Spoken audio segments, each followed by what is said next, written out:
Jake Tapper decided to go after the left, and he's going to use some recent election results in New York to make that point, and he's going to give a very pointed line of questioning here to Alexandria Ocasio-Cortez. But before we dive into the clip, let me just tell everybody exactly what happened in the New York election. So you did have 3 big losses for the left. That is fair to say. Cynthia Nixon lost to Andrew Cuomo. You had Jumaane Williams lose. You had Zephyr Teachout lose. Now, there is a genuine question about a purposeful attempt at vote splitting when it came to Zephyr Teachout, which then turned it over to the more establishment candidate. But, I digress. We don't need to dive into the details of that at the moment.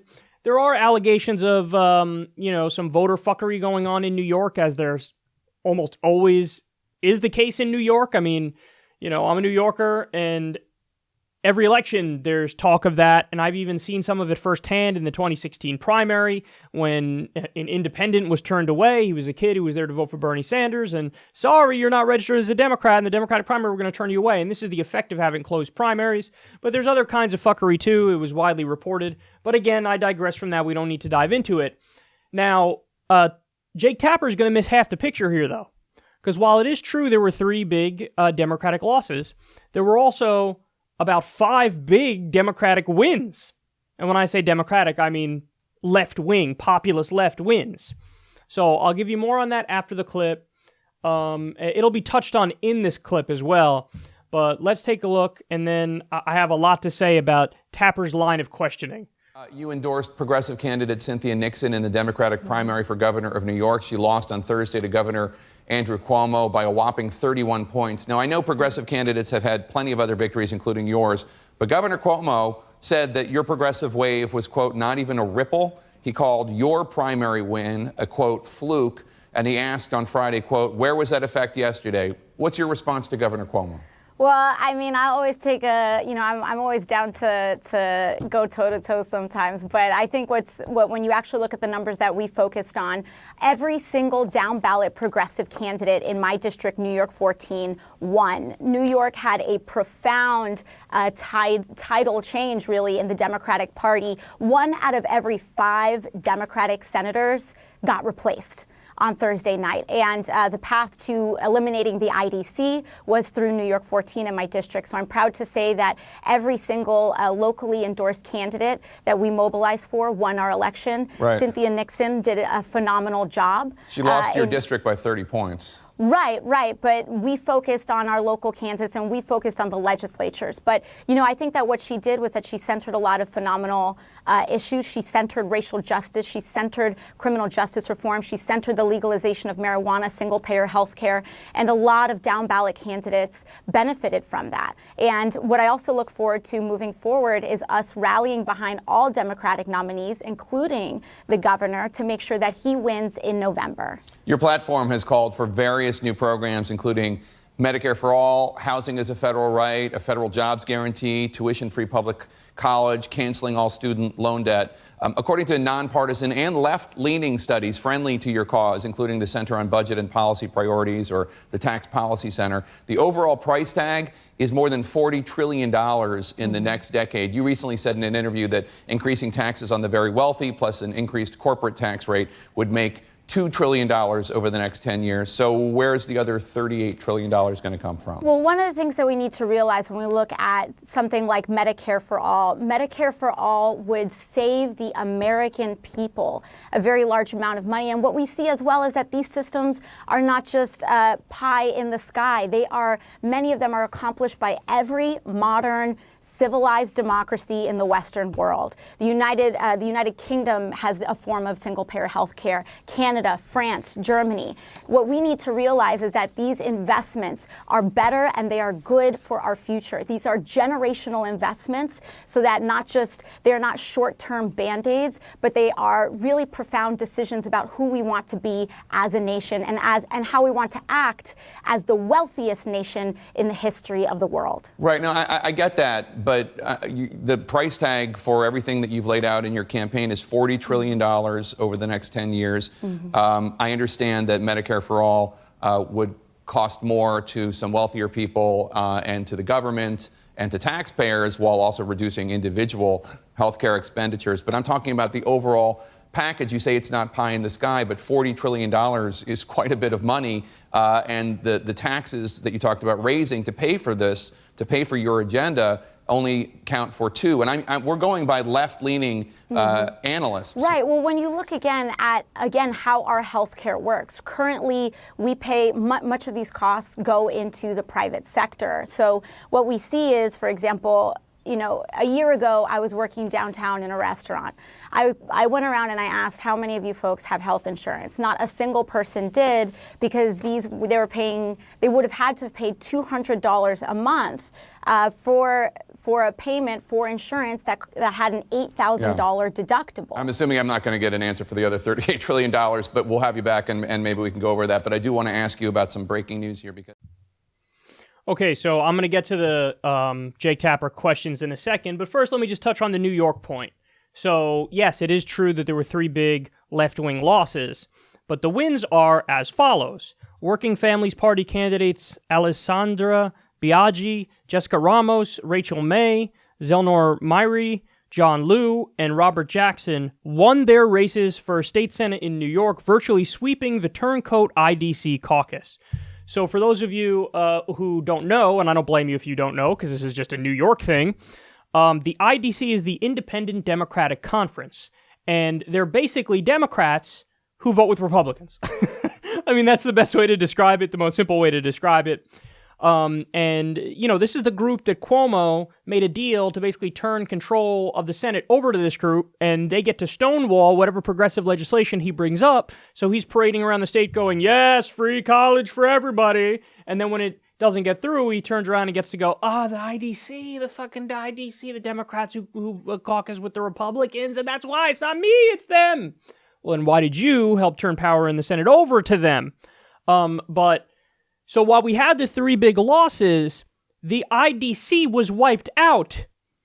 So that is a huge piece of evidence when talking about the impact of this election. It's simply not accurate to say, the left had all losses. No, the left had 3 big losses, but we also had, 1, 2, 3, 4, 5, 6 big wins? So no, you don't get to just give one, side of the picture and then go, there's no real left-wing revolution here. And if you notice, in the mind of mainstream media and the establishment, whenever a left-wing candidate wins, it's a fluke. Whenever a so-called centrist/corporatist Democrat wins, it's because they're better candidates and that's what people want. That's the way they think. When in reality, it's actually the opposite. Anytime an establishment candidate wins, it's a fluke. And it's a fluke because they raise a tremendous amount more money so they can get their name out there more. So they're more likely to win the election simply by word of mouth because they're outspending their opponent. So it's more likely the case that the establishment candidates are a fluke and the left-wing candidates, those are the real wins where the people really want those people based on their message, based on their policy substance. And that's what the polls show as well. So they invert reality. He flips reality right on its head. Okay, now putting the New York election aside. Look at the line of questioning from Jake Tapper. This is not something he does to, Republican candidates, to establishment Democrats, when they decide to spend out the wazoo for different priorities. Because those different priorities are things that Jake Tapper and everybody else in the establishment, they just grandfather in. Tremendous tax cuts for the rich and for corporations, grandfather it in. Bombing, 3 or 4 new countries and spending billions of dollars in the process, grandfather that in. Endless corporate welfare to Walmart and ExxonMobil, grandfather that in. So the question of how do we pay for it is never asked when it's things that the empire has already deemed these are givens. But whenever it's spending for you, that's how are we going to pay for it? What are we going to take care of our fellow citizens? Disgusting. We need to find the money to pay for that. Now, there's a few answers to that question. There are people who know about modern monetary theory, MMT, the School of Economics, and they say, well, listen, the real response to that is you tell Jake Tapper, hey, dipshit, we control our own currency. So, of course, we could pay for it. By definition, we can pay for it, and it doesn't even need to be deficit neutral. So that's the response from MMT people. Now, while I agree with them on the substance, I don't think that as a messaging scheme, as a marketing aspect, I don't think that works. Because from what I've seen, people tend to scoff at the idea that we really do control our own currency and that it won't lead to runaway inflation. The reality is you also need political instability to lead to gigantic inflation. And bottom line is, if you go back and look at the $1 trillion coin debate, this was when there was the debt ceiling standoff, and then one of the ideas that was proposed was we could just mint $1 trillion coin, and then the deficit ceiling is taken care of because we control our own currency. So if you mint $1 trillion coin, that solves the problem. You don't even need to worry about the debt ceiling. And that actually is a solution that would work, but it just doesn't sell well because people tend to scoff at that idea like, oh, really? $1 trillion coin? That, like, something about that just feels off. And people who don't know the details of modern monetary theory would look at that and go, what the fuck are you guys talking about? That seems like really irresponsible. So even though it is a fair response to Jake Tapper to say, dude, it doesn't have to be deficit neutral. Like, that's a fair response and that's correct. I would like to give them a better answer than that to really shut them up. Because that's a long-term marketing goal, is to get people to buy into the framework of MMT. But that's not short-term. Short-term, when he goes, how are you going to pay for it? You have to have a better answer. So point number one is, and this is something that now has permeated in everybody saying, well, some of the things you're mentioning don't actually cost more money. It costs less money. When you talk about Medicare for all, yes, it saves $2 trillion. It saves the American people $2 trillion. So right off the bat, I disagree with your premise. Your premise is not correct. How are we going to pay for the thing that would actually cost less? No, the real question should be, how are we going to pay for the current system we have right now? That's the real question. But beyond that, okay, are you worried about the cost of, various programs that help the American people, like paid family leave and free college and wiping the student loan debt slate clean? Well, here's the answer. We're going to stop all offensive wars immediately, bring the troops home. We're going to cut our 900 military bases at least 50%. We're going to end all welfare to already profitable mega corporations. We're going to stop the $80 billion in quantitative easing that we give per year to big banks. We're going to do a Wall Street transaction tax, which would raise a tremendous amount of money. We're going to increase the capital gains rate. And in fact, we're going to take the capital gains rate, which is tax on the money you make through investments. We're going to chain the capital gains rate to the income tax rate. So that if you make $5 million through investments, some rich person does that, well, instead of paying 15% or 20%, the capital gains rate, you're going to pay what the rate would be the top marginal rate, as if it's regular income. So you're going to pay like 40%. And then also, we could just increase the top marginal rate. And you could also add new brackets. Right now, if I'm not mistaken, I think the top bracket kicks in at like over $500,000 or over $1 million. Why not add another bracket for $5 million? Why not add another bracket for $10 million? Why not add another bracket for fucking $100 million? You should do that. And then we have a better progressive tax system where, you make it so that you don't tax working people like crazy. The higher they go up the economic ladder, you tax them more, and you make us a lot more like Scandinavia in that respect. Another thing you could do is close the offshore tax havens where, $100 billion in government revenue per year is hidden overseas from these offshore tax havens in the Cayman Islands and places like that, and the government just sits by and lets rich people get away with it. Well, how about no? You don't let the rich people get away with it. How about that? So these are all answers. Oh, how do you pay for it? You do all the things I just mentioned, and then you probably do have enough to pay for it just by doing that. But even if you don't, that's when you can bring up the point. It doesn't have to be deficit neutral.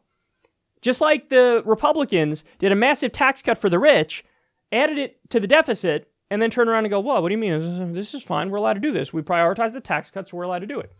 So why can't we do the same thing and then turn around and go, yeah, it's called Medicare for all, or it's called free college, and even if it does add to the deficit, whoop-de-frickin-do. It's a moral priority. We are saying we are grandfathering this in because it's spending for the American people. So it's the government doing what the government should be doing.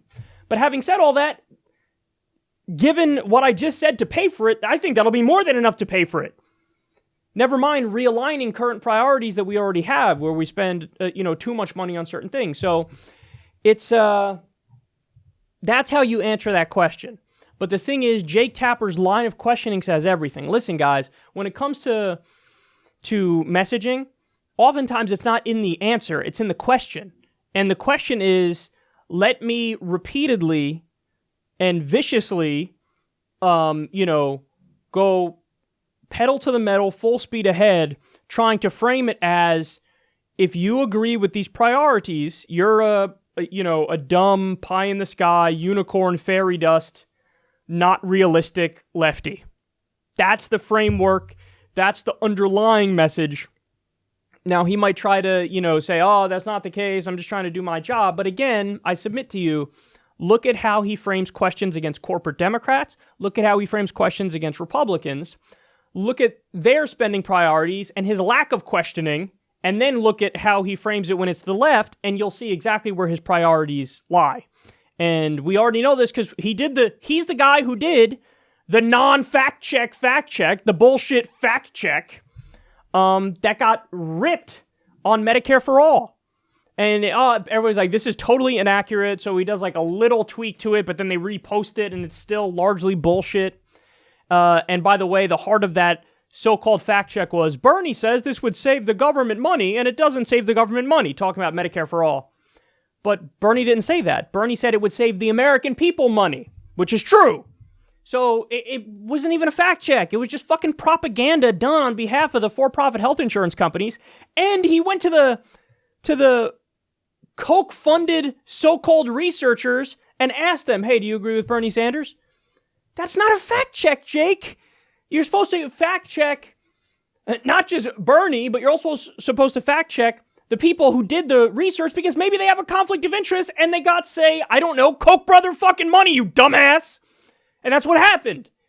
So he's just a tool. He's just a tool of the establishment. He's supposed to put on a suit and look smug and sit up there and pretend like he's calling balls and strikes, when the reality is he is deeply ideological and he's embedded in the ass of the establishment. And that's why he's gotten as far as he's gotten, because he's willing to do those talking points that bolster the establishment narrative while pretending he's not doing that. Well, he is, and I'm here to call it out.